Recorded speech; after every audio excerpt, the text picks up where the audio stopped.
Hey guys, here to talk about race that went down this weekend, and talk on behalf of the winners of that race. Actually, my two pups, Linus and Lucy. Come here, Lucy. Come here. Come say hi. There's Lucy. There's Linus. As you can see, they've recovered quite a bit of their energy since then. 35 miles over about 7,000 feet of vert for the race. It took us just about 8 hours to do it. What I love about this event, hey, there's my wife too. Hi. What I love most about this event is its fat ass style. And it's unofficial, really. There's no markings on the course. You're just following the Mason Dixon Trail. It's set as a 50K, but it's 35 miles. So that can be a bit of a challenge. And then, of course, this year we had snow, probably 6 to 8 inches worth of it, all along the course. Come on, guys.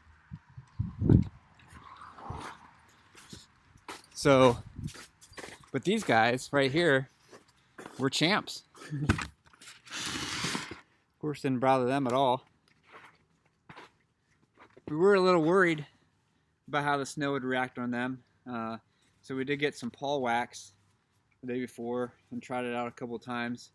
I think that helped a lot, and so we reapplied it like 3 times throughout the day, and ended up having no problems with their paws through the snow.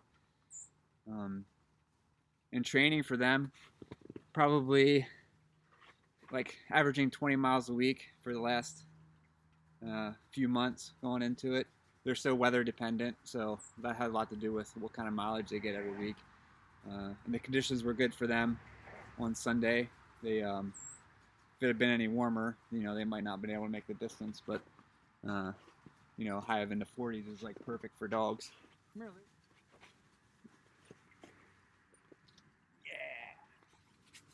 So the non-event was not put on by the Trail Dogs out of Newark, Delaware. So I want to thank them for not putting it on, and for especially for all the hard work they did for the weeks leading up to the race.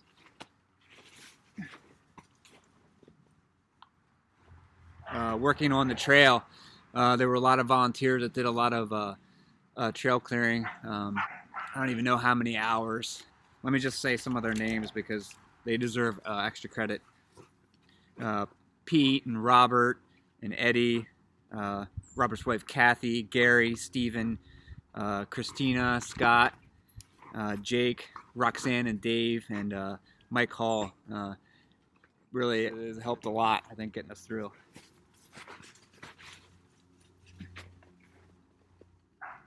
What else? There were about 17 of us that started the race this year. The challenge, which makes this race special, is you start at sunrise and finish at sunset is the goal, which you get 9 hours and 20 minutes for the shortest day for the winter solstice, which seems pretty generous for a 50K, but with the conditions you always get with all the vert and weather, it's an extra special hard challenge.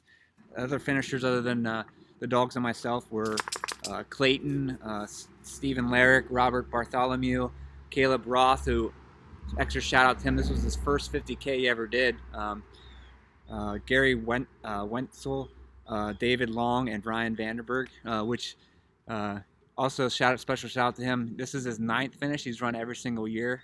He was also able to make the challenge this year. We had other finishers that came in after the time: David Wood, Casey Fisher, and TJ Quinn deserve an extra shout out. And then a whole bunch of folks who ran portions of it. Is a certain amount of bravery on its own. Who do we have here? We had Julie Linus, Phil Cappuccio, Pete Fisher, Ryan Leppo, Luke Claussens, Neil Barnaba, Jeff Kearns, Zach Geipel, Bridget Sheehan, and Scott Newcomer ran it the day before. Ran most of it. Who were some other people I saw out there? Chad Brown was there cheering us on, and Katie O'Regan. She started with us and did a few miles. So it was a great group for a non-event that didn't happen officially anyway. I want to thank all the people that came out that showed up for Trail Magic. Roxanne Strine, she hooked me up with some awesome peanut butter balls at some point, and I got some from Robert's wife. I got some homemade peanut butter cookies, which were amazing. There were other folks cheering us on, other wives and support crew that met us along the way, which was especially magical considering how hard it was to drive around. A lot of those back roads that we cross along the trail were not very easily accessible, with still a lot of snow still being on the roads and whatnot. So, in fact, my wife actually had to help a local fisherman who had slid off the road get back on with their truck. So that was pretty cool that she was able to do that. The views were absolutely amazing, especially early in the morning when it was perfectly quiet and there was still a lot of ice on the river. Some of the interesting sights that I saw along the way, I actually ran through some overnight hikers that had backpacked in at one portion of the section and spent the night before there. That was pretty cool seeing them. I was really surprised. They said they had a great night. I chatted with them for a couple minutes when I ran into them. And then one of the other random things that you're never really sure if it was real or not was ran into some other hikers.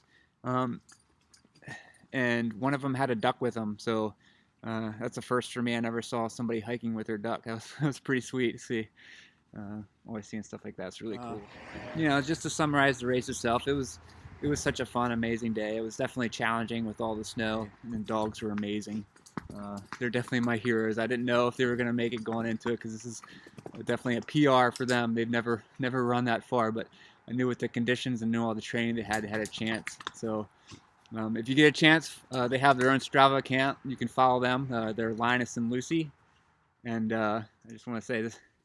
Thanks a lot to everybody involved again, and congratulations to everybody that came out. And it was a great day. So thanks for your time.